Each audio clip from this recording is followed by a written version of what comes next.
اور آج ہم نے سچائی سے وابستگی اور توازن پر غور کیا۔ جی، اور یہ سب آپس میں گہرائی سے جڑی ہوئی ہیں۔ بالکل۔ اور آخر میں ایک بہت اہم نکتہ جو مصنف نے بیان کیا ہے، آپ صرف وہی چیز ترک کر سکتے ہیں جو آپ کے پاس ہو۔ اچھا۔ آپ انا کو کھونے سے پہلے اسے بنانا پڑتا ہے۔ آپ جیتنے کا احساس ترک کرنے سے پہلے جیتنا سیکھنا پڑتا ہے۔ روحانیت کا کوئی شارٹ کٹ نہیں ہے۔ بہت سے لوگ بزرگوں کی سادگی کی نقل کرنے کی کوشش کرتے ہیں، لیکن وہ اس تکلیف دہ عمل سے نہیں گزرتے جو انہیں وہاں تک پہنچانے کے لیے ضروری ہے۔ اور ماخذ کے مطابق اس سارے ضبط نفس، اس ساری محنت اور تکلیف کے لیے جو توانائی درکار ہے وہ صرف ایک ہی جگہ سے آتی ہے، محبت۔ اور یہ ہماری اگلی گفتگو کے لیے ایک بہترین موضوع ہے۔ جی بالکل۔ آج کی گفتگو ہمارے سوچنے کے لیے گہرا سوال چھوڑ جاتی ہے۔ عظیم لوگ سب سے زیادہ خوش بھی ہوتے ہیں اور سب سے زیادہ دکھ بھی اٹھاتے ہیں۔ اس ہفتے ہم اپنی زندگیوں میں اس تضاد پر غور کر سکتے ہیں کہ خوشی اور درد، نشو و نما اور نقصان اکثر ایک ساتھ کیسے ظاہر ہوتے ہیں۔ کہاں ہماری سب سے بڑی خوشی ہمارے سب سے گہرے چیلنج کے ساتھ جڑی ہوئی ہے۔ پچھلی بار ہم نے نظم و ضبط پر بات کی تھی، وہ مشکل راستہ جس پر چل کر روحانی ترقی ہوتی ہے۔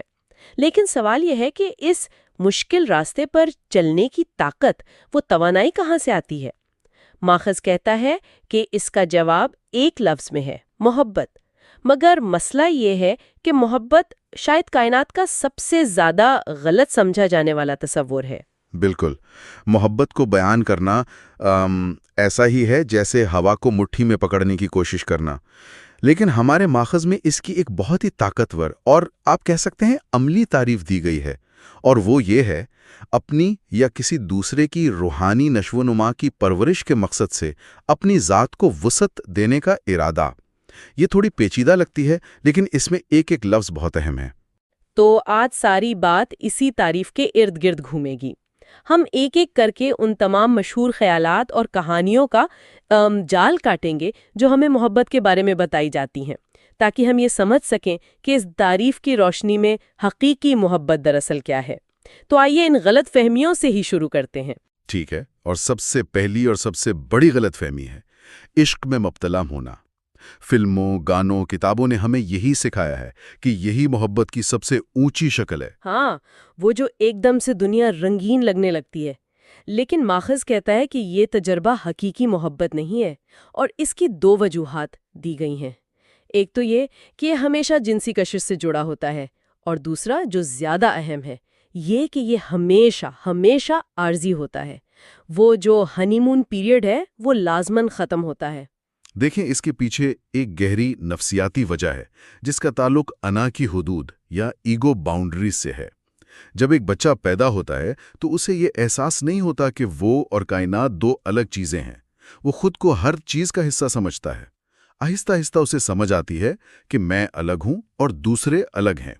یہ شناخت کے لیے ضروری ہے، لیکن یہ اپنے ساتھ ایک گہری تنہائی بھی لاتا ہے۔ اچھا، تو آپ یہ کہہ رہے ہیں کہ وہ جو عشق میں مبتلا ہونے کا شدید احساس ہے وہ دراصل ہماری اس پرانی تنہائی کو ختم کرنے کی ایک نفسیاتی کوشش ہے کہ ہم اپنی حدود توڑ کر کسی دوسرے میں گم ہو جائیں؟ بالکل، یہ اپنی ذات سے باہر نکل کر دوسرے میں ضم ہو جانے کا ایک بہت ہی نشاور احساس ہے۔ لیکن ماخذ اسے ایک وہم کہتا ہے، کیونکہ جیسے ہی زندگی کی حقیقتیں سامنے آتی ہیں، اسے یہ فلم دیکھنی ہے، مجھے نہیں، مجھے پیسے بچانے ہیں، اسے خرچ کرنے ہیں، وہ انا کی حدود جو عارضی طور پر دھندلا گئی تھی وہ واپس اپنی جگہ پر آ جاتی ہیں، اور انسان عشق سے باہر آ جاتا ہے۔ اور یہی وہ مقام ہے جہاں زیادہ تر رشتے ٹوٹ جاتے ہیں۔ لوگ سمجھتے ہیں کہ محبت ختم ہو گئی، جبکہ ماخذ کے مطابق حقیقی محبت کا کام تو یہاں سے شروع ہونا تھا۔ اور اسی سے جڑی ہے رومانوی محبت کی داستان۔ یہ خیال کہ دنیا میں کوئی ایک شخص ہے جو صرف ہمارے لیے بنا ہے اور اس کے ملتے ہی زندگی پریوں کی کہانی بن جائے گی، ماخذ اسے ایک بہت بڑا اور خطرناک جھوٹ کہتا ہے۔ لوگ اسی ایک کامل ساتھی کی تلاش میں اچھے بھلے رشتے ختم کر دیتے ہیں، یہ سمجھے بغیر کہ ہنی مون کا ختم ہونا رشتے کی ناکامی نہیں بلکہ حقیقی محبت کے آغاز کا پہلا قدم ہے۔ لیکن جب یہ ہنی مون ختم ہوتا ہے تو اکثر لوگ اس خالی پن سے بچنے کے لیے ایک دوسرے پر انحصار کرنا شروع کر دیتے ہیں نا؟ وہ جو ایک عام جملہ ہے، میں تمہارے بغیر جی نہیں سکتا، ماخذ کے مطابق یہ محبت نہیں بلکہ کچھ اور ہی ہے۔ جی ماخذ اسے محبت نہیں بلکہ ایک طرح کا طفیلی پن یا پیراسٹزم کہتا ہے۔ جب آپ کو اپنی خوشی، اپنی بقا، حتیٰ کہ اپنی شناخت کے لیے کسی دوسرے شخص کی ضرورت ہو تو یہ محبت نہیں، یہ ضرورت ہے۔ حقیقی محبت میں چناؤ کی آزادی ہوتی ہے۔ یہ ایک نفسیاتی حالت کی علامت ہو سکتی ہے جسے پیسو ڈیپینڈنٹ پرسنالٹی ڈس آرڈر کہتے ہیں۔ ایسے لوگ محبت پانے میں اتنی توانائی لگا دیتے ہیں کہ ان کے پاس محبت کرنے کی توانائی ہی نہیں بچتی۔ ماخذ میں اس پنچ پریس آپریٹر کی ایک بہترین مثال ہے۔ بیوی کے جانے پر وہ بالکل ٹوٹ گیا تھا، کہتا تھا میری کوئی شناخت نہیں رہی، میں کچھ بھی نہیں رہا۔ اور یہ بہت کلیدی نکتہ ہے۔ اس کی تکلیف بیوی کے جانے کی نہیں تھی بلکہ اپنی شناخت کے آئینے کے ٹوٹ جانے کی تھی۔ اسے اس بات سے فرق نہیں پڑتا تھا کہ وہ بیوی کیسی ہے یا وہ اسے کیسا سلوک کرتا۔ تو اس کا مطلب یہ ہوا کہ ایسے رشتے میں دوسرا انسان ایک شخص نہیں بلکہ ایک فنکشن پورا کر رہا ہوتا ہے، کہ بس کوئی ہو جو مجھے مکمل محسوس کرائے۔ اور یہی وجہ ہے کہ اگلے ہی دن ایک نئی عورت سے ملتے ہی اس کی وہ ساری تکلیف ختم ہو گئی، کیونکہ خالی جگہ پر ہو گئی تھی۔ بالکل، اس کی جڑیں اکثر بچپن میں محبت کی کمی میں ہوتی ہیں جو اندر ایک خالی کنواں بنا دیتی ہے۔ ایسے لوگ اس کنویں کو بھرنے کے لیے دوسرے پر انحصار کرتے ہیں جو دونوں کی آزادی اور انفرادی ترقی کو ختم کر دیتا ہے۔ ایک صحت مند رشتہ دو مکمل لوگوں کے درمیان ہوتا ہے، دو آدھے لوگوں کے درمیان نہیں۔ اچھا، یہ بات ایک اور غلط فہمی کی طرف لے جاتی ہے جو بہت عام ہے، یہ کہ محبت خود قربانی کا نام ہے۔ ہم ہمیشہ سنتے ہیں کہ محبت میں تو خود کو مٹانا پڑتا ہے۔ ہاں، اور یہ بہت خطرناک خیال ہو سکتا ہے۔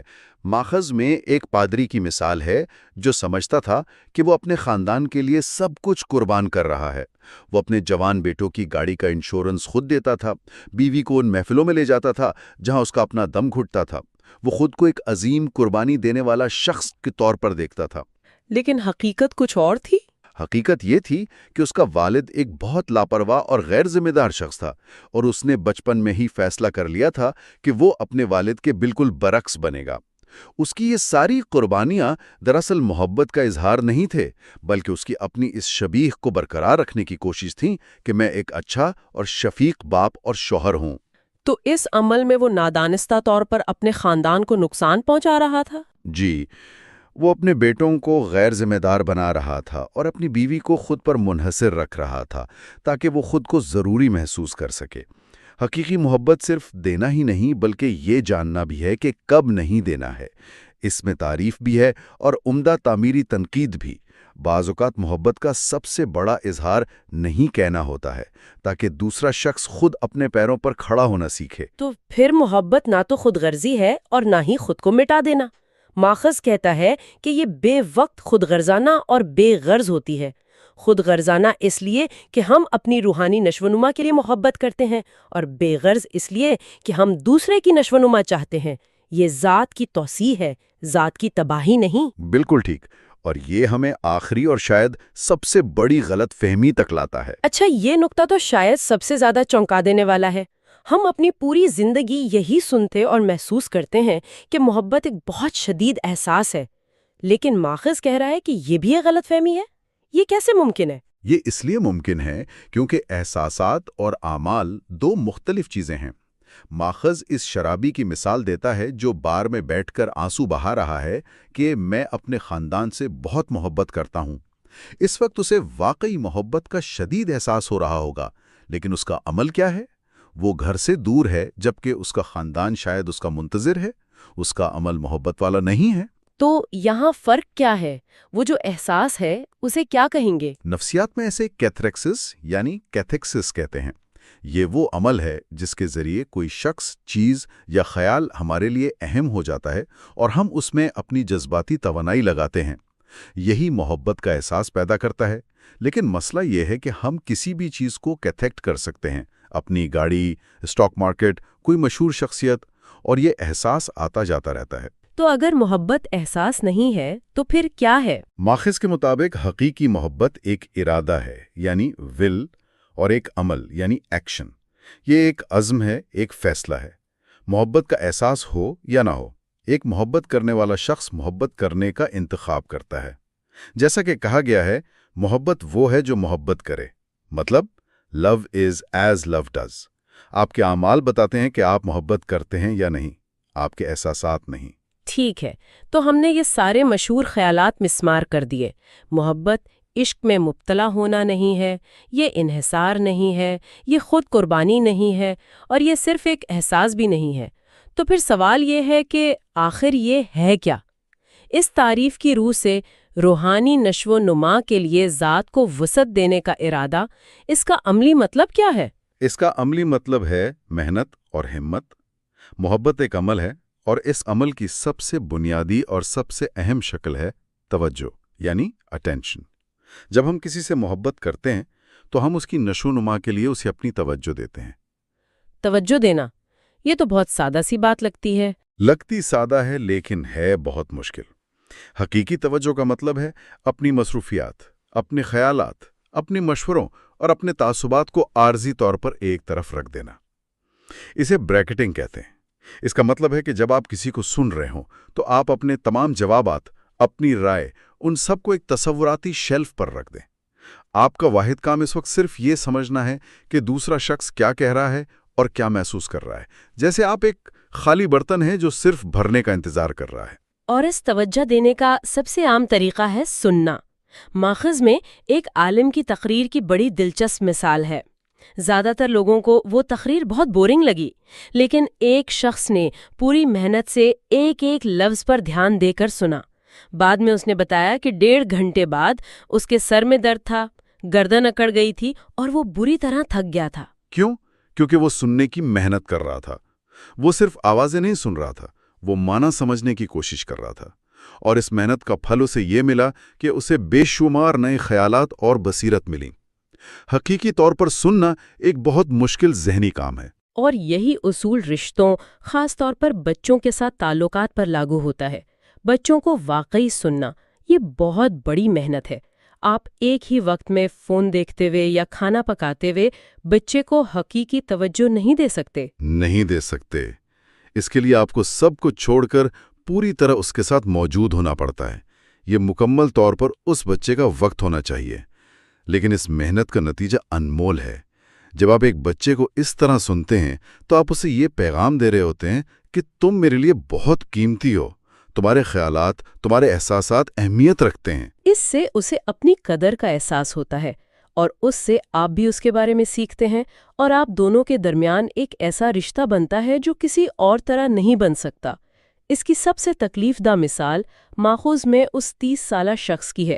اس نے کالج میں ایک شاندار تھیسس لکھا تھا جس پر اسے بہت ایوارڈز ملے. اس کے والدین بہت فخر محسوس کر رہے تھے، لیکن 1 سال تک وہ تھیسس ان کے گھر میں پڑا رہا اور انہوں نے اسے پڑھنے کی زحمت نہیں کی. یہ مثال دل توڑ دینے والی ہے.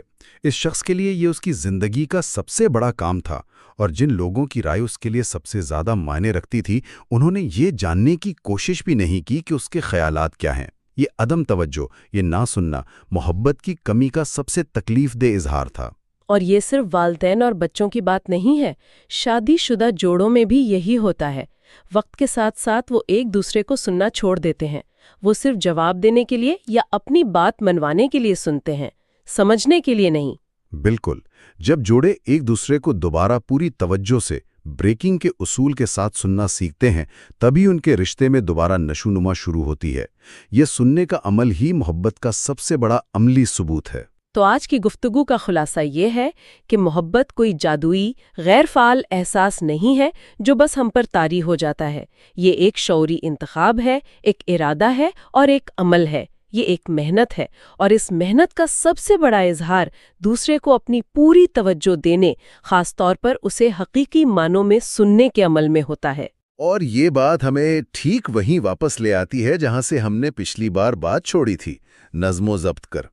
نظم و ضبط پر عمل کرنے کے لیے جس بے پناہ توانائی کی ضرورت ہوتی ہے وہ اسی محبت کے ارادے سے آتی ہے. وہ ارادہ جو ہمیں اپنی ذات کو اپنی اور دوسروں کی روحانی نشوغوما کے لیے وسیع کرنے پر آمادہ کرتا ہے. محبت وہی ایندھن ہے جو نظم و ضبط کی گاڑی کو چلاتا ہے. ہم نے یہ تو جان لیا کہ محبت کیا ہے اور کیا نہیں. ہم نے یہ بھی سمجھا کہ محبت کا مطلب عمل اور توجہ ہے، لیکن یہ تفہیم مزید گہرے سوالات کو جنم دیتی ہے۔ اس انسانی محبت کا مذہب، روحانیت اور فضل یعنی گریس جیسے بڑے تصورات سے کیا تعلق ہے؟ کیا حقیقی محبت صرف انسانی کوشش سے ممکن ہے یا اس میں کوئی ماورائی قوت بھی شامل ہوتی ہے؟ اپنی اگلی گفتگو میں ہم اسی موضوع کو آگے بڑھائیں گے اور محبت کے اس تصور کو وسیع روحانی کائنات کے تناظر میں سمجھنے کی کوشش کریں گے۔ پچھلی بار جب ہم نے بات کی تھی تو ہم نے محبت کی ایک بہت ہی طاقتور تعریف پر بات ختم کی تھی۔ جی، کہ محبت اپنی اور دوسروں کی روحانی نشوونما کے لیے خود کو پھیلانے کا ارادہ ہے۔ بالکل، لیکن ایک تعریف تو صرف منزل بتاتی ہے نا، راستہ نہیں۔ صحیح، اور آج ہم اسی راستے کا جائزہ لیں گے اور ہمارے ذرائع کے مطابق یہ راستہ یہ خطرات سے بھرا ہوا ہے۔ اچھا۔ دیکھیں، خود کو پھیلانا سننے میں بہت اچھا لگتا ہے، لیکن اس کا اصل مطلب ہے اپنے آرام دہ دائرے سے باہر نکلنا، نامعلوم میں قدم رکھنا۔ بالکل، اور یہ خوفناک ہوتا ہے۔ تو ایک طرح سے محبت کا دوسرا نام ہمت ہے۔ آج ہم محبت کے سفر میں آنے والے انہی خطرات پر بات کریں گے۔ یہ تو بہت ہی دلچسپ زاویہ ہے کہ محبت کا تعلق جذبات سے زیادہ ہمت سے ہے، یعنی محبت کرنے کے لیے بہادر ہونا پڑتا ہے۔ جی بالکل۔ تو پھر آئیے سفر کو شروع کرتے ہیں۔ سب سے پہلا خطرہ کون سا ہے؟ سب سے پہلا اور سب سے بنیادی خطرہ ہے نقصان کا خطرہ۔ نقصان کا خطرہ۔ جی، کسی بھی چیز سے محبت کرنے کا مطلب ہی یہ ہے کہ آپ اسے کھونے کے امکان کو قبول کر رہے ہیں۔ اس کو سمجھانے کے لیے ایک 40 سالہ خاتون کی کہانی بہت اہم ہے۔ اچھا، بتائیے۔ وہ ایک ایسی زندگی گزار رہی تھیں جو بظاہر مکمل طور پر محفوظ تھی، لیکن اندر سے بالکل خالی۔ محفوظ لیکن خالی؟ کس طرح؟ مطلب کیا کرتی تھی وہ؟ وہ ایک بڑی کمپنی میں ٹائپسٹ تھیں، دفتر میں کسی سے زیادہ بات نہیں کرتی، لنچ بھی اپنی میز پر اکیلے کرتی، کام کے بعد سیدھا گھر، اتوار کو چرچ جاتی لیکن دعا ختم ہوتے ہی فوراً نکل جاتی تاکہ کسی سے ملنا نہ پڑے۔ یعنی کوئی دوست نہیں، کوئی تعلق نہیں؟ نہ کوئی دوست، نہ کوئی پالتو جانور، کسی بھی قسم کا جذباتی لگاؤ نہیں۔ لیکن ایسا کیوں؟ کیونکہ 8 سال پہلے ان کا ایک پالتو کتا مر گیا تھا جس سے انہیں بہت زیادہ محبت تھی۔ اس نقصان کا درد اتنا شدید تھا کہ انہوں نے فیصلہ کر لیا کہ وہ آئندہ کبھی کسی چیز سے اتنی محبت نہیں کریں گی کہ اسے کھونے کا درد سہنا پڑے۔ تو انہوں نے درد سے بچنے کے لیے محبت کا دروازہ ہی بند کر دیا۔ بالکل، اور محبت کے ساتھ ساتھ زندگی کے تمام بامانی تجربات کا بھی۔ یہ بہت دکھ کی بات ہے۔ یہ تو درد سے بچنے کی بہت بڑی قیمت ادا کی انہوں نے، اپنی پوری زندگی کی خوشیوں سے۔ یہی محبت کا سب سے بڑا تضاد ہے نا، ایک بھرپور زندگی جینے کی قیمت درد اور نقصان کو قبول کرنا ہے۔ یعنی اگر ہم اس حقیقت سے منہ موڑتے ہیں تو ہم زندگی سے ہی منہ موڑ لیتے ہیں۔ صحیح، جب ہم یہ مان لیتے ہیں کہ موت ہر لمحہ ہمارے ساتھ ہے تو یہی احساس ہمیں اپنی زندگی کا بہترین استعمال کرنے کی ترغیب دیتا ہے۔ اس حقیقت کو جھٹلانا، جیسا اس خاتون نے کیا، اصل میں زندگی کو جھٹلانا ہے۔ ٹھیک ہے، تو پہلا قدم یہ ہے کہ ہم نقصان کے خوف کا سامنا کریں، لیکن اس کے بعد جو خطرہ آتا ہے، ذرائع کے مطابق وہ شاید اس سے بھی بڑا ہے۔ اسے بڑا ہونا کہا گیا ہے۔ جی، نفسیاتی طور پر خود مختار بننا۔ اس کا کیا مطلب ہے؟ یہ بچپن کی محفوظ دنیا سے نکل کر جوانی کی غیر یقینی دنیا میں چھلانگ لگانے کا نام ہے۔ یہ وہ قدم ہے جو بہت سے لوگ وہ کبھی نہیں اٹھاتے۔ اچھا، مصنف اس کو سمجھانے کے لیے اپنی ذاتی کہانی بتاتے ہیں۔ 15 سال کی عمر میں وہ امریکہ کے ایک بہت ہی نامور بورڈنگ اسکول میں پڑھتے تھے۔ یعنی ایک ایسا ادارہ جہاں سے پڑھنا ایک روشن اور محفوظ مستقبل کی ضمانت سمجھا جاتا ہوگا؟ بالکل، لیکن وہ وہاں خوش نہیں تھے۔ انہیں لگتا تھا کہ وہ اس ماحول کا حصہ نہیں ہے اور ان کی زندگی بے معنی ہوتی جا رہی ہے۔ 2 سال کوشش کرنے کے بعد انہوں نے چھٹیوں میں گھر آ کر اپنے والدین کو بتایا کہ وہ واپس نہیں جائیں گے۔ 15 سال کی عمر میں اتنا بڑا فیصلہ، ان کے والدین کا رد عمل کیا تھا؟ وہ تو حیران رہ گئے۔ ان کے والد نے کہا، تم پاگل ہو گئے ہو، اتنی اچھی تعلیم کو ٹھکرا رہے ہو؟ اور جب انہوں نے پوچھا کہ وہ آگے کیا کریں گے تو ان کا جواب تھا، مجھے نہیں معلوم۔ مجھے نہیں معلوم۔ جی، اور یہی اصل چھلانگ تھی۔ وہ ایک طے شدہ محفوظ راستے کو چھوڑ کر ایک نامعلوم مستقبل کو گلے لگا رہے تھے۔ یہ خود سے محبت کا ایک عمل تھا۔ یہ بات مجھے بہت دلچسپ لگی کہ زندگی میں حقیقی تحفظ زندگی کی عدم تحفظ سے لطف اندوز ہونے میں ہے۔ یہ تو بظاہر ایک متضاد بات لگتی ہے۔ لیکن گہرائی میں یہی سچ ہے۔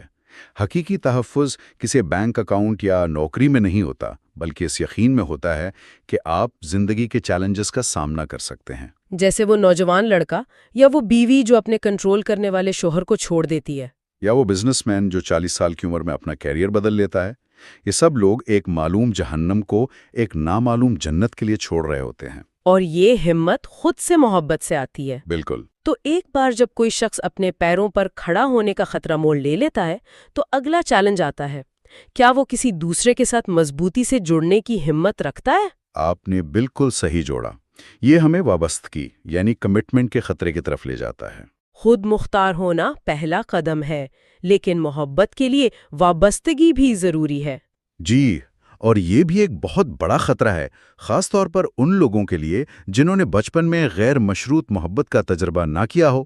اس کی بہترین مثال ریچل نامی ایک خاتون کی کہانی ہے۔ ریچل، جنہیں ان کی ماں نے کبھی یہ احساس نہیں دلایا کہ ان سے محبت کی جائے گی چاہے کچھ بھی ہو جائے۔ صحیح، ان کی ماں کا رویہ ایسا تھا جیسے ریچل ایک ملازم ہے جسے کسی بھی چھوٹی سی غلطی پر نوکری سے نکالا جا سکتا ہے۔ اوہ، یہ تو بہت سخت ہے۔ اس وجہ سے ریچل کے اندر یہ خوف بیٹھ گیا کہ اسے کبھی بھی چھوڑا جا سکتا ہے۔ اس کیفیت کو میں تمہیں چھوڑنے سے پہلے تمہیں چھوڑ دوں گی سنڈروم کہا گیا ہے۔ یعنی وہ کسی کے قریب آنے سے پہلے ہی اسے خود سے دور کر دیتی تھیں تاکہ بعد میں مسترد ہونے کے درد سے بچ سکیں۔ بالکل، وہ کسی بھی رشتے میں خود کو مکمل طور پر نہیں دے پاتی تھیں کیونکہ انہیں یقین تھا کہ آخر میں انہیں دھوکہ ہی ملے گا۔ پھر کیا ہوا؟ پھر سائیکو تھراپی میں ان کے معالج نے ان سے ایک غیر معمولی بات کہی۔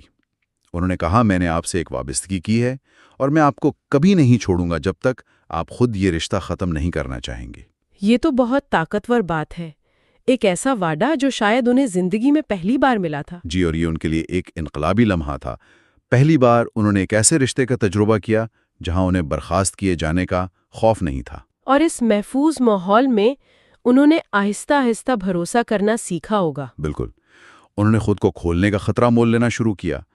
اس سے پتہ چلتا ہے کہ وابستگی روحانی نشوما کے لیے ایک بنیادی ضرورت ہے۔ ٹھیک ہے، تو ہم نے نقصان، خود مختاری اور وابستگی کے خطرات پر بات کی، لیکن محبت بھرے رشتے میں ایک اور بہت مشکل مرحلہ آتا ہے نا؟ جی، جب آپ کو اپنے پیارے کا سامنا کرنا پڑے، اسے چیلنج کرنا پڑے یا اس پہ تنقید کرنی پڑے۔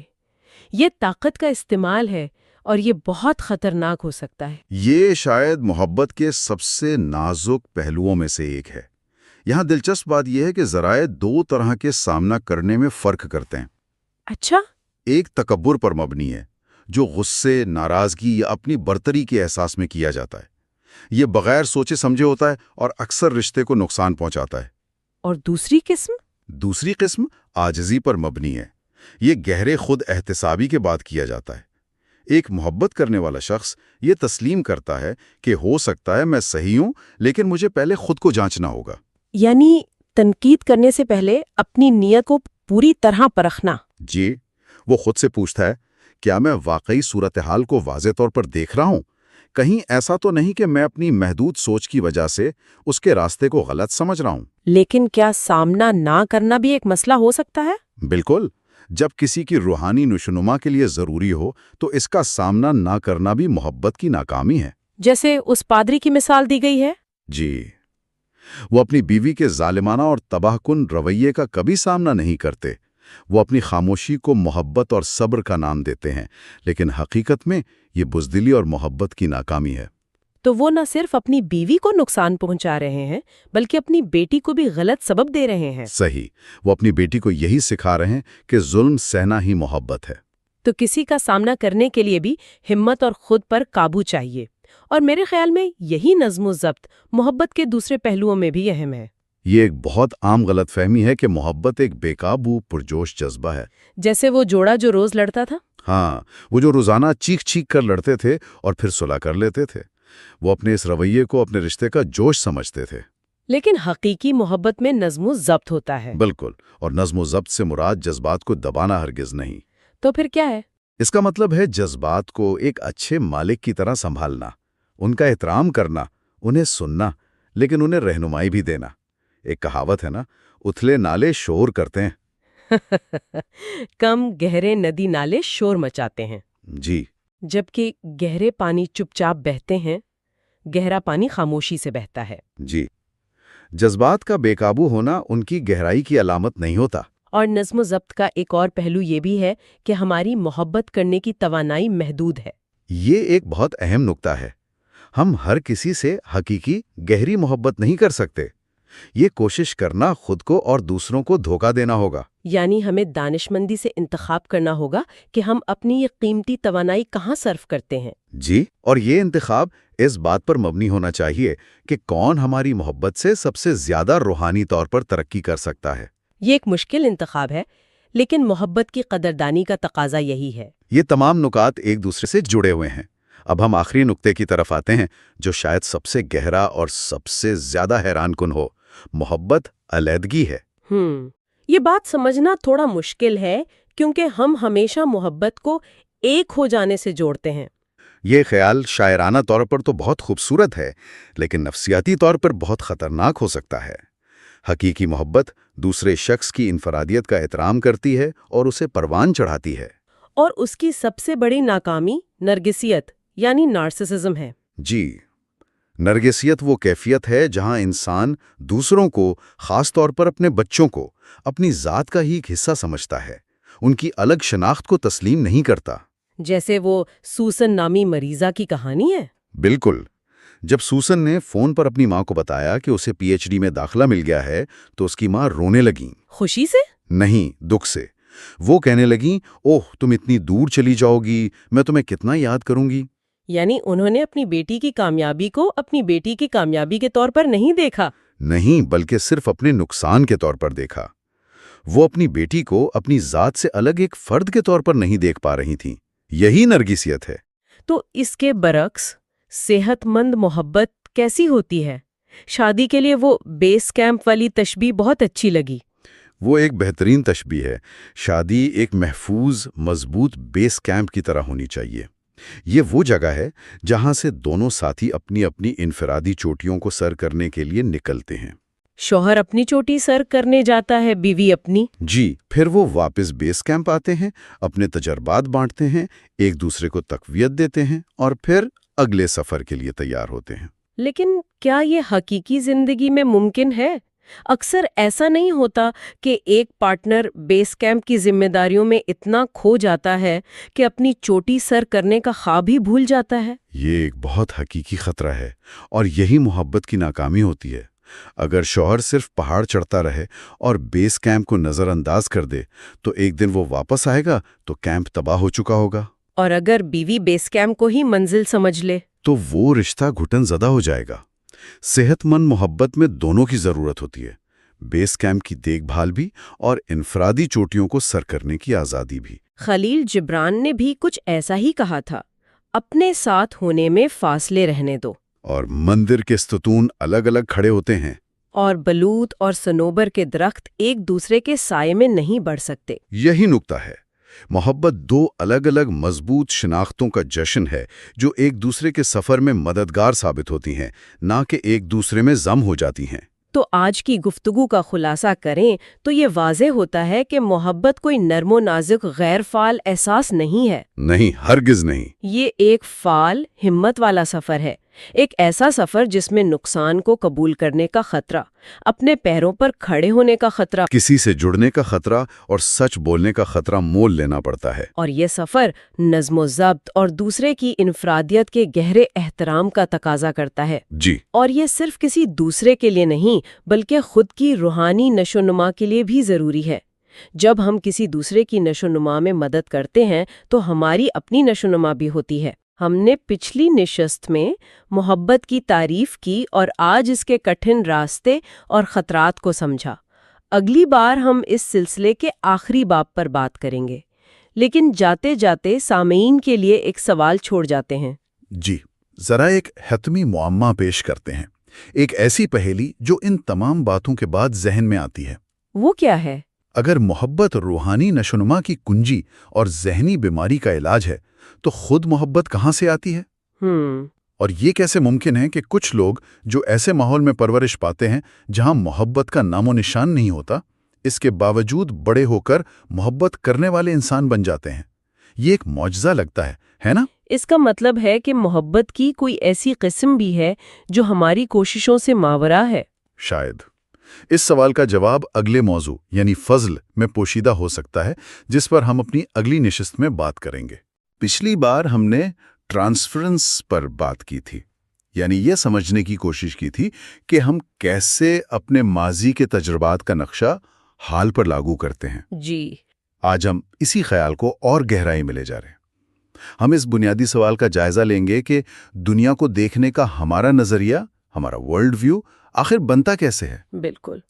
اور ہمارے ذرائع ایک بہت بڑا دعویٰ کرتے ہیں کہ یہ ورلڈ ویو، چاہے ہم مانیں یا نہ مانیں، دراصل ہر انسان کا ایک ذاتی مذہب ہے۔ اچھا۔ تو آج ہم اسی کی کھوج کریں گے کہ یہ ذاتی مذہب ہمارے بچپن میں کیسے جڑیں پکڑتا ہے، یہ ہماری ذہنی صحت پر کیسے اثر کرتا ہے، اور روحانی ترقی کے سفر میں اسے بدلنا کیوں اتنا ضروری ہو سکتا ہے۔ تو ہمارا مشن یہ سمجھنا ہے کہ ہمارے بچپن کے تجربات، ہمارے عقائد اور ہماری ذہنی خوشی کے درمیان کیا پیچیدہ تعلق ہے۔ جی۔ تو آئیے اس گہری گفتگو کا آغاز کرتے ہیں۔ اچھا، تو سب سے پہلی اور سب سے چونکا دینے والی بات جو ماخذ میں کہی گئی ہے وہ یہی ہے کہ ہر انسان کا کوئی نہ کوئی مذہب ہوتا ہے۔ جی۔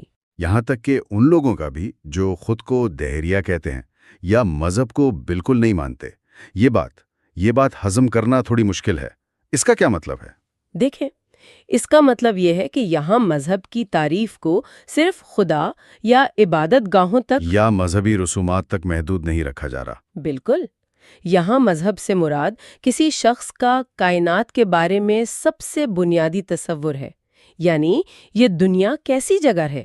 کیا یہ ایک بے ترتیب افراتفری والی جگہ ہے، یا یہ ایک ظالم اور خطرناک جگہ ہے جہاں زندہ رہنے کے لیے آپ کو بھی بے رحم بننا پڑے گا، یا پھر یہ ایک مہربان اور خیال رکھنے والی جگہ ہے؟ واہ، یہ تو ایک بہت بڑا دعویٰ ہے۔ یعنی اگر میرا کوئی دوست ہے جو کہتا ہے کہ میں کسی چیز پر یقین نہیں رکھتا، میں تو بس عملیت پسند ہوں، تو اس نظریے کے مطابق اس کی عملیت پسندی ہی اس کا مذہب ہے؟ بالکل، یہی مطلب ہے۔ مطلب اس کا یہ عقیدہ کہ دنیا صرف وہی ہے جو نظر آتی ہے اور اس کے علاوہ کچھ نہیں، یہی اس کا ایمان ہے؟ جی، وہ عملیت پسندی ہی اس کا بنیادی مفروضہ ہے جس کی بنیاد پر وہ اپنے تمام فیصلے کرتا ہے۔ یہ تو سوچنے کا پورا انداز ہی بدل دیتا ہے۔ بالکل، اور ایک سائیکو تھراپسٹ کے لیے یہ سمجھنا انتہائی ضروری ہے، کیونکہ ماخذ یہ کہتا ہے کہ کسی بھی مریض کا عالمی نظریہ ہمیشہ اس کے مسائل کا ایک لازمی حصہ ہوتا ہے۔ اچھا۔ علاج کا مطلب ہی اس نظریے کو، اس نقشے کو چیلنج کرنا اور اسے درست کرنا ہے۔ اچھا، تو یہ نظریہ بنتا کیسے ہے؟ اس کو سمجھنے کے لیے ماخذ میں سٹیورٹ نامی ایک انجینئر کی مثال دی گئی ہے جو شدید ڈپریشن کا شکار تھا اور خود کو پکا دہریہ کہتا تھا۔ جی۔ لیکن اس کی کہانی سے پتہ چلتا ہے کہ ہمارے عقائد کی جڑیں کتنی گہری اور چھپی ہوئی ہو سکتی ہیں۔ جی، سٹیورٹ ایک کامیاب انجینئر تھا لیکن اپنی زندگی سے بالکل ناخوش تھا۔ اس نے تھراپی میں بتایا کہ وہ خدا پر بالکل یقین نہیں رکھتا، لیکن پھر اس نے ایک خواب سنایا۔ ان کے گھر میں ہے اور ایک آدمی جو اس کے قصبے کا اسٹیشن ماسٹر تھا ایک بڑا سا چاقو لے کر اس کا گلا کاٹنے کی کوشش کر رہا ہے۔ ایک منٹ، یہ تو بہت عجیب خواب ہے۔ مطلب خواب تو اکثر بے معنی اور عجیب و غریب ہوتے ہیں۔ جی بالکل۔ ایک اسٹیشن ماسٹر کے خواب کو سیدھا کسی غیر عقیدے سے جوڑ دینا، کیا یہ تشریح تھوڑی کھینچتان کرنے کی گئی؟ یہ ایک بہت اچھا سوال ہے۔ بظاہر تو ایسا ہی لگتا ہے، لیکن تھراپی میں علامتوں کو گہرائی سے دیکھا جاتا ہے۔ جب اس سے پوچھا گیا کہ اسٹیشن ماسٹر کون ہوتا ہے تو سٹیورٹ نے خود بتایا کہ وہ ایک طاقتور شخص ہے۔ اچھا۔ وہ ٹرینوں کی آمد و رفت کو کنٹرول کرتا ہے، یعنی زندگی اور موت پر ایک طرح کا اختیار رکھتا ہے۔ صحیح۔ وہ ٹیلی گراف کی تاروں کے ذریعے پوری دنیا سے پراسرار پیغامات وصول کرتا ہے، یعنی وہ ہر چیز سے باخبر ہے۔ تو آہستہ آہستہ یہ تصویر واضح ہوئی کہ یہ اسٹیشن ماسٹر سٹیورٹ کے لاشعور میں ایک ظالم اور سزا دینے والے خدا کی علامت تھا۔ وہ خدا جس سے وہ شعوری طور پر انکار کرتا تھا۔ جی، لیکن لاشعوری طور پر اس پر پورا یقین رکھتا تھا اور اس سے خوفزدہ تھا۔ اور اس خوف کا تعلق سیدھا اس کے بچپن سے تھا، ہے نا؟ اس کے والدین بظاہر بہت مذہبی تھے، ہر وقت محبت کی باتیں کرتے تھے، لیکن ان کا رویہ بالکل الٹ تھا۔ بالکل، وہ اسے روزانہ چھوٹی چھوٹی باتوں پر بیلٹ، ڈنڈوں اور جھاڑوؤں سے مارتے تھے۔ تو اسٹیورٹ نے بچپن میں یہ سیکھا کہ دنیا میں طاقتور ہستیاں یعنی اس کے والدین محبت کی باتیں تو کرتی ہیں، لیکن اصل میں وہ ظالم، ناقابل اعتبار اور کسی بھی وقت آپ کو سزا دے سکتی ہیں۔ تو اس کا گلا کاٹنے والے خدا کا تصور ان کی باتوں سے نہیں بلکہ ان کے عمل سے آیا تھا۔ بالکل درست۔ یہیں پر مائکروکازم اور میکروکازم کا تصور آتا ہے، جس کا ہم نے پچھلی بار بھی ذکر کیا تھا۔ جی ہاں، ہمارا خاندان ہماری ابتدائی مائکروکازم یعنی چھوٹی کائنات ہوتا ہے۔ ہم اسی چھوٹے دنیا کے تجربات کی بنیاد پر پوری بڑی دنیا یعنی میکروکازم کا ایک نقشہ بنا لیتے ہیں۔ اور اسٹیورٹ کا نقشہ اس کے گھر کے لیے تو بالکل ٹھیک تھا۔ بالکل، جہاں واقعی خطرہ تھا اور طاقتور لوگ ناقابل اعتبار تھے۔ لیکن جب اس نے اسی نقشے کو پوری دنیا پر لاگو کیا تو وہ ہر رشتے اور ہر صورتحال میں اسی خطرے کو تلاش کرنے لگا، جس کی وجہ سے وہ شدید ڈپریشن کا شکار ہو گیا۔ اس کا نقشہ پرانا ہو چکا تھا۔ جی، ناقص ہو چکا تھا۔ تو اگر ہمارا بچپن کا بنایا ہوا نقشہ غلط یا پرانا ہو چکا ہے تو ہم اسے ٹھیک کیسے کریں؟ یہیں پر ماخذ ایک بہت ہی دلچسپ خیال پیش کرتا ہے کہ ہمیں سائنسدان بننا ہوگا۔ یہ ایک بہت طاقتور استعارہ ہے۔ لیکن سائنسدان بننا یہ سننے میں تو بہت اچھا لگتا ہے، پر اس کا عملی مطلب کیا ہے؟ کیا اس کا مطلب ہے کہ ہر اس عقیدے کو رد کر دیا جائے جو ہمارے والدین نے ہمیں سکھایا ہے؟ مشکل ضرور ہے، لیکن ماخذ کے مطابق ناگزیر ہے۔ اچھا، روحانی طور پر بڑھنے کے لیے ہمیں ایک سائنسدان جیسا رویہ اپنانا ہوگا۔ ایک اچھا سائنسدان کیا کرتا ہے؟ وہ کسی بھی مفروضے کو حتمی سچائی نہیں مانتا۔ وہ ہر چیز پر سوال اٹھاتا ہے۔ جی، اسے چیلنج کرتا ہے اور اسے ثبوت اور تجربے کی کسوٹی پر پرکھتا ہے۔ مصنف کہتا ہے کہ اچھا بنا بنایا مذہب جیسی کوئی چیز نہیں ہوتی۔ ہمیں اپنے والدین سے ملے ہوئے تیار شدہ مذہب کو آنکھیں بند کر کے قبول کرنے کے بجائے اسے شک کی نظر سے دیکھنا ہوگا۔ تو اس سائنس کے مذہب کا پہلا اصول یہی ہے، ہر مفروضے پہ شک کرو۔ جی، خاص طور پر ان پر جو تمہیں سکھائے گئے ہیں۔ تو اپنے والدین کے عقائد پر سوال اٹھانا دراصل روحانیت کی کمی نہیں بلکہ روحانی ارتقاء میں قدم آگے بڑھنا ہے۔ بالکل۔ یہ بات ان لوگوں کے لیے بہت حیران کن ہوگی جو سمجھتے ہیں کہ ایمان کا مطلب ہی سوال نہ کرنا ہے۔ اچھا، اگر ہمیں اپنے والدین کے دیے ہوئے عقائد پر شک کرنا ہے تو یہ ایک بہت بڑے اور متنازع سوال کو جنم دیتا ہے۔ کیا یہ ممکن ہے کہ خدا پر یقین رکھنا بذات خود ایک مسئلہ ہو، ایک طرح کی نفسیاتی بیماری؟ یہ ایک بہت گہرا سوال ہے اور اس کا کوئی آسان جواب نہیں ہے۔ اسی لیے ماخذ ہمیں 3 بالکل مختلف لوگوں کی کہانیاں سناتا ہے۔ پہلا کیس کیتھی کا ہے۔ ٹھیک ہے۔ وہ 20 سال کی ایک لڑکی تھی جسے شدید خوف اور گھبراہٹ کے دورے پڑتے تھے۔ اسے ہر وقت لگتا تھا کہ وہ مرنے والی ہے۔ اور اس کی وجہ اس کا مذہبی عقیدہ تھا۔ جی، اس کی ماں نے اس پر ایک بہت ہی سخت اور سزا دینے والا کیتھولک عقیدہ مسلط کیا تھا۔ اچھا، اس کے نزدیک معمولی جنسی خیالات بھی گناہ کبیرہ تھے جن کی سزا صرف موت تھی۔ اس کا خدا اسٹیورٹ کے اسٹیشن ماسٹر جیسا ہی تھا۔ ایک ظالم جج؟ جی، جو ہر وقت سزا دینے کو تیار رہتا ہے۔ اس کے لیے اس کا عقیدہ ایک ذہنی جیل بن چکا تھا، تو اس کے علاج کے لیے اس عقیدے کی دیواروں کو توڑنا ضروری تھا۔ تو اس کیس میں خدا پر یقین واقعی ایک بیماری کی طرح تھا جسے ختم کرنا پڑا۔ بالکل۔ تھراپی کے اختتام پر وہ ایک ایسی جگہ پہنچی جہاں خدا کا تصور اس کے لیے غیر اہم ہو گیا۔ وہ اس جیل سے آزاد ہو گئی تھی۔ تو اس کے لیے جواب تھا ہاں، یقین ایک بیماری تھی۔ جی، لیکن پھر مارشا کی مثال آتی ہے جو بالکل الٹ تھی۔ وہ ایک سرد اور دانشور گھرانے سے آئی تھی جہاں مذہب کا مذاق اڑایا جاتا تھا۔ اور وہ ڈپریشن میں تھی کیونکہ اسے اپنی زندگی بے معنی اور خالی لگتی تھی۔ ہاں، اسے کبھی اپنے والدین سے وہ گرم جوشی اور محبت نہیں ملی تھی جس کی اسے ضرورت تھی۔ جب تھراپی میں اسے پہلی بار ایک ایسا رشتہ ملا جہاں اسے سمجھا گیا اور اس کا خیال رکھا گیا تو اس کے اندر سے خود بخود ایک روحانی احساس پیدا ہونے لگا۔ اچھا، اس نے کہنا شروع کیا کہ دنیا اب گرم، محفوظ اور محبت کرنے والی محسوس ہوتی ہے۔ اس کے اندر قدرتی طور پر خدا پر یقین پیدا ہو گیا۔ تو ایک کے لیے علاج کا مطلب ایمان کو چھوڑنا تھا اور دوسرے کے لیے اسے پانا، اور پھر تیسرا کیس تھیوڈور کا بھی ہے۔ جی، تھیوڈور جس کے نام کا مطلب ہی خدا سے محبت کرنے والا ہے۔ وہ جوانی میں مذہبی تھا، لیکن پھر ذاتی سانحات کے بعد وہ خدا سے شدید ناراض اور متنفر ہو گیا۔ اس نے دنیا سے خود کو کاٹ لیا۔ اس کی صحت یابی کے لیے ضروری تھا کہ وہ اس کھوئے ہوئے ایمان سے دوبارہ جڑے۔ اسے تھیراپی میں خدا پر اپنے غصے کا سامنا کرنا پڑا، اس سے لڑنا پڑا اور آخرکار اس رشتے کو دوبارہ بحال کرنا پڑا۔ یہ تو کمال ہے، 3 مختلف لوگ، ایک ہی جیسا علاج کا عمل اور 3 بالکل مختلف روحانی نتائج۔ جی، ایک نے ایمان چھوڑ دیا، دوسری نے اسے پایا اور تیسرے نے اس سے صلح کی۔ اس سے تو یہی لگتا ہے کہ سائیکو تھیراپی کا مقصد کسی کو دہریہ یا مومن بنانا نہیں ہے۔ بالکل نہیں۔ اس کا مقصد انہیں ان کی اپنی سچائی تک پہنچنے میں مدد دینا ہے۔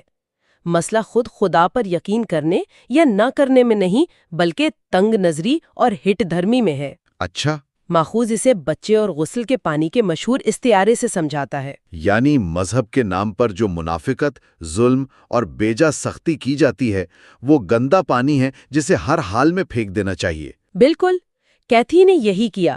اس نے وہ سارا گندا پانی پھینک دیا۔ لیکن ماخوذ یہ سوال اٹھاتا ہے کہ کیا اس گندے پانی میں شاید ایک بچہ، یعنی خدا کی کوئی حقیقی محبت بھری سچائی بھی موجود تھی جسے بچایا جا سکتا تھا؟ جی، مارشو اور تھیوڈور نے کسی نہ کسی طرح اس بچے کو بچا لیا۔ یہ سفر آسان نہیں ہے۔ تو پھر صحیح راستہ کیا ہے؟ ماخذ ایک راستے کی نشاندہی کرتا رہے، توہم پرستی سے شروع ہو کر شکوک و شبہات کے مرحلے سے گزرنا، اور پھر ان شکوک و شبہات سے گزر کر ایک زیادہ پختہ ذاتی اور حقیقی عقیدے تک پہنچنا۔ صحیح۔ اور یہ چیلنج صرف مذہبی لوگوں کے لیے نہیں، بلکہ سائنسدانوں کے لیے بھی ہے، جو اکثر ٹنل ویژن یعنی تنگ نظری کا شکار ہوتے ہیں۔ مطلب؟ بہت سے سائنسدان ان چیزوں کو سرے سے مسترد کر دیتے ہیں جنہیں وہ لیبارٹری میں ناپ نہیں سکتے، اور دوسری طرف بہت سے مذہبی ادارے معجزات یا روحانی تجربات کی گہری جانچ پڑتال کی حوصلہ شکنی کرتے ہیں اور کہتے ہیں کہ بس انہیں قبول کر لو، سوال مت کرو۔ تو دونوں ہی اپنی اپنی تنگ نظری کی وجہ سے پوری تصویر دیکھنے سے قاصر ہیں۔ بالکل۔ تو آج کی گفتگو کا خلاصہ یہ ہے کہ ہمارا عالمی نظریہ ایک ایسا نقشہ ہے جو ہمارے بچپن کی چھوٹی سی دنیا میں بنتا ہے، جی، اور بڑی دنیا میں کامیابی سے راستہ تلاش کرنے کے لیے ہمیں ایک سائنسدان کی طرح شک کے اوزار کا استعمال کرتے ہوئے اس نقشے کو مسلسل جانچنا اور بہتر بنانا پڑتا ہے۔ لیکن شک ضروری نہیں کہ آخری منزل ہو۔ یہ سفر ہمیں پرانے غیر صحت مند عقائد پر سوال اٹھانے سے لے کر ایک نئی، زیادہ ذاتی اور گہری سمجھ کی طرف لے جا سکتا ہے، چاہے اس سمجھ میں خدا کا تصور شامل ہو یا نہ ہو۔ جی، اہم بات تنگ نظری کی جیل سے نکل کر ایک وسیع تر حقیقت کو قبول کرنے کے لیے تیار ہونا ہے۔ اور مصنف ہمیں آخر میں ایک بہت ہی سوچ انگیز نقطے پر چھوڑتا ہے جو ہماری اگلی گفتگو کی بنیاد بنے گا۔ اس کا کہنا ہے کہ معجزات کو سمجھنے کے لیے ہمیں کسی جلتی ہوئی جھاڑی یا سمندر کے 2 ٹکڑے ہونے کا انتظار نہیں کرنا چاہیے۔ اگر ہم اپنی روزمرہ کی عام زندگی کو غور سے دیکھیں تو ہمیں وہاں بھی معجزات کے ثبوت مل سکتے ہیں۔ وہ اس عمل کو فضل یعنی گریس کا نام دیتا ہے، ایک ایسی طاقت جو ہماری سمجھ سے باہر ہے لیکن ہماری زندگیوں میں کام کر رہی ہے۔ اچھا، ہماری اگلی گفتگو سائیکو تھیراپی کے دوران ہونے والے انہیں بظاہر عام لیکن گہرائی میں غیر معمولی واقعات کے بارے میں ہوگی، جو اس فضل کی طرف اشارہ کرتے ہیں اور اس طرح سائنس اور مذہب کے درمیان کی روایتی حدود کو چیلنج کرتے ہیں۔ تو پچھلی گفتگو میں ہم نے نظم و ضبط اور محبت جیسے کافی بڑے موضوعات پر بات کی تھی۔ آج ہم اس کتاب کے آخری اور شاید سب سے اہم حصے پر پہنچے ہیں۔ جی، جو ایک طرح سے ان تمام باتوں کو جوڑتا ہے، بالکل، جو ان تمام تصورات کو ایک ساتھ جوڑ کر ایک بڑی تصویر دکھاتا ہے۔ اچھا، ایک سوال سے شروع کرتے ہیں۔ ضرور۔ کیا کبھی ایسا محسوس ہوا ہے کہ مشکلات کے باوجود کوئی نادیدہ طاقت ہمیں سنبھالے ہوئے ہے، کہ ہم جتنا بیمار یا پریشان ہو سکتے تھے اتنا نہیں ہوتے؟ آج ہم اسی قوت پر بات کریں گے جسے مصنف فضل یعنی گریس کا نام دیتا ہے۔ اور مصنف کا مقصد یہی ہے کہ زندگی کے ان معجزات کو سمجھا جائے جنہیں ہم اکثر نظر انداز کر دیتے ہیں۔ اور وہ یہ کہتا ہے کہ یہ کوئی نایاب چیز نہیں ہے۔ بالکل۔ وہ کہتا ہے کہ یہ معجزات ہماری زندگیوں کا ایک معمول کا حصہ ہیں اگر ہم انہیں پہچاننا سیکھ لیں۔ ٹھیک ہے، تو چلیں اس بات کو کھولتے ہیں۔ مصنف اپنی بات کا آغاز ایک بہت ہی حیرت انگیز مشاہدے سے کرتا ہے۔ جی، وہ کہتا ہے کہ جو نفسیاتی معالج ہیں، سائیکیٹرسٹ، وہ اکثر اپنے مریضوں کو دیکھ کر حیران ہوتے ہیں کہ وہ ذہنی طور پر اتنے صحت مند کیسے ہیں۔ صحیح، مطلب ہم یہ تو جانتے ہیں کہ لوگ بیمار کیوں ہوتے ہیں۔ ہاں، صدمات، تناؤ، بہت سی وجوہات ہیں، لیکن یہ ایک معمہ ہے کہ وہ شدید ترین مشکلات کے باوجود اتنے ٹھیک کیسے رہتے ہیں۔ جی، یہ بہت گہرا نکتہ ہے۔ ہم بیماری پر تحقیق کرتے ہیں، صحت پر نہیں۔ صحیح۔ کتاب میں ایک بہت متاثر کن مثال ہے، ایک 35 سالہ کامیاب بزنس مین کی۔ اچھا۔ اس شخص کا بچپن انتہائی تکلیف دہ گزرا۔ ناجائز پیدائش، گونگی بہری ماں جو خیال نہیں رکھ سکتی تھی، پھر ریاستی اداروں میں پرورش۔ مطلب اس کے پاس نفسیاتی طور پر تباہ ہونے کی ہر وجہ موجود تھی، لیکن وہ نہ صرف بچ گیا بلکہ ایک کامیاب اور متوازن انسان بنا۔ یہ تو یقین کرنا مشکل ہے۔ مطلب ایسا کیسے ہو سکتا ہے؟ یہی تو سوال ہے، اور مصنف کہتا ہے کہ اس کا جواب کسی ایک چیز میں نہیں بلکہ ایک ایسی قوت میں ہے جسے وہ فضل کہتا ہے، ایک ایسی مدد جو ہماری سمجھ سے باہر ہے۔ اور یہی تصور جسمانی صحت پر بھی آتا ہے۔ مثال کے طور پر گردن توڑ بخار یعنی میننجائٹس کا جو بیکٹیریا ہے، جی، وہ انتہائی عام ہے اور ایک اندازے کے مطابق 90% لوگوں کے گلے میں ہر وقت موجود رہتا ہے۔ 90%؟ یہ تو بہت زیادہ ہے۔ جی، لیکن یہ بیماری ہزاروں میں سے کسی ایک کو ہوتی ہے۔ کیوں؟ کیونکہ ہمارے جسم میں ایک زبردست مزاحمتی نظام، ایک ریزسٹنس سسٹم کام کر رہا ہے۔ اچھا، تو ایک طرح کی حفاظت موجود ہے۔ بالکل، اور اس سے بھی دلچسپ بات ہے حادثات سے مزاحمت کا تصور۔ ہاں، یہ تو بہت دلچسپ ہے۔ مصنف کہتا ہے کہ ہم میں سے اکثر لوگوں کی زندگی میں ایسے کئی واقعات ہوتے ہیں جہاں ہم بال بچے ہوں۔ یہ تو سب کے ساتھ ہوتا ہے۔ بالکل۔ مجھے یاد ہے ایک بار میں موٹر سائیکل پر تھی اور ایک گاڑی اچانک سامنے آ گئی۔ مجھے آج تک سمجھ نہیں آیا کہ میں بچی کیسے۔